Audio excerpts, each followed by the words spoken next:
Nintendo has always had a playful history, from its inception as a playing card company to its entry into the video game market.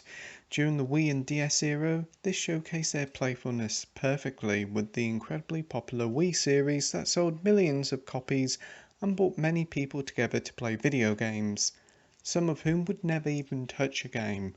But one game that did prove to be a lot of fun during that era was 42 all-time classics, all Clubhouse games, depending on your region. It was a fun mix of various board, card and parlour games, and it was an utter delight and provided me with plenty of hours of enjoyment.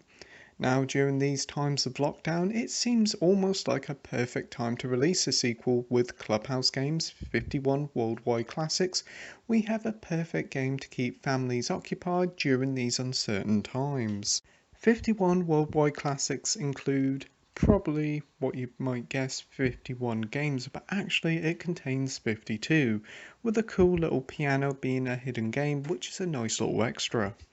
The 51 other games and the main games are the true treasure trove of classic games throughout history. We have a good selection of board games such as old classics like chess, drafts and dominoes, to shogi, which is, if you're a Yakuza fan, you'll remember this is a series mainstay. Other board games include Ludo, 4 in a row, which is actually Connect 4.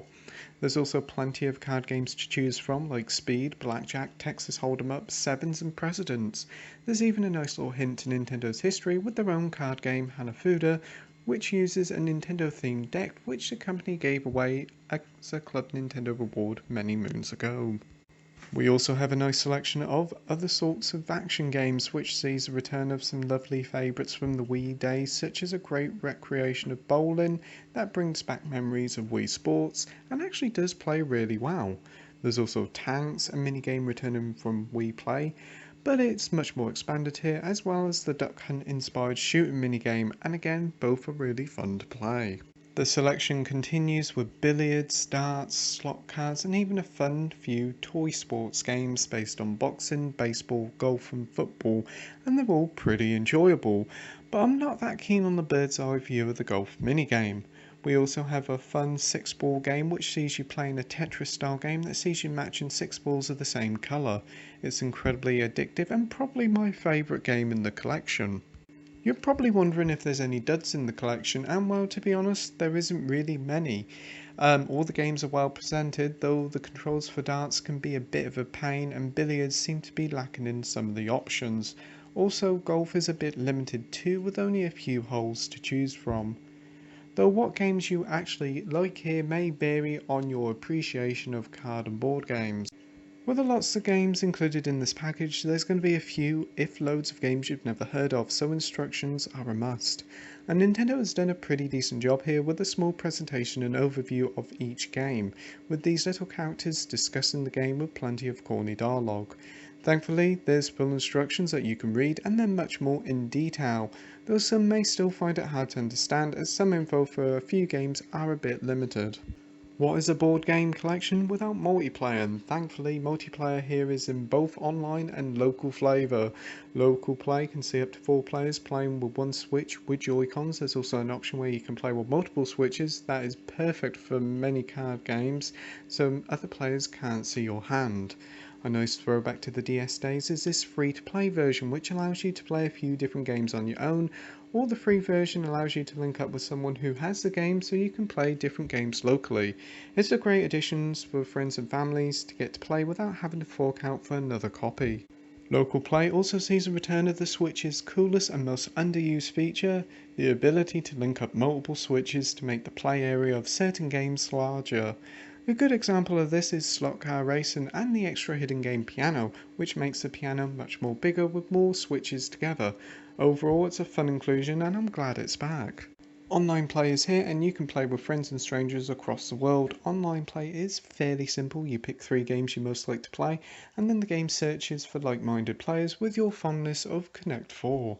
Whilst you wait for a game, you can actually play any of the games whilst you wait, which is a nice touch, but finding games didn't take too long.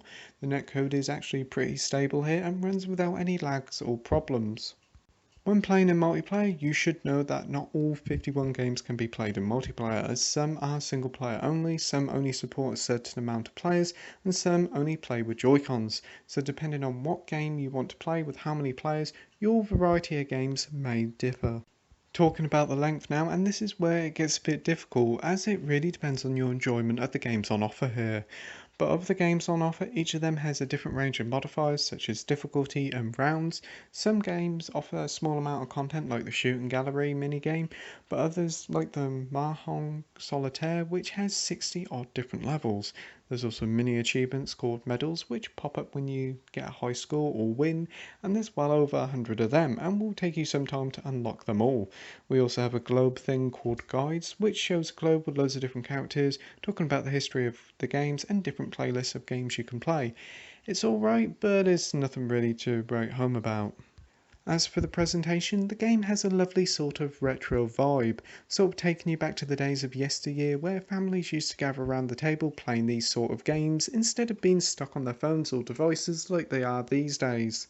All the games are very clear and well presented. The toy games remind me of the classic toys kids used to play in the 60s and 70s.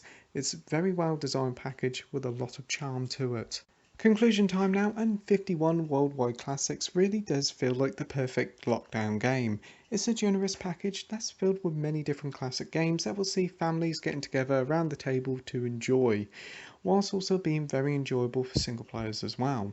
There's a variety of games is vast, so there's a few dud games here and there, and some of the instructions aren't as fluent enough.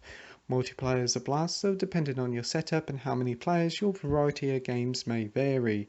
But at the end of the day, the game is a perfect game for nights in, and with a pretty huge amount of content for its budget price tag, it's well worth getting. So with that, I'm giving 51 Worldwide Classics on the Switch an 8 out of 10 with the title of great. As always, thank you for watching my review, like, rate and subscribe, and until next time, happy gaming. Bye!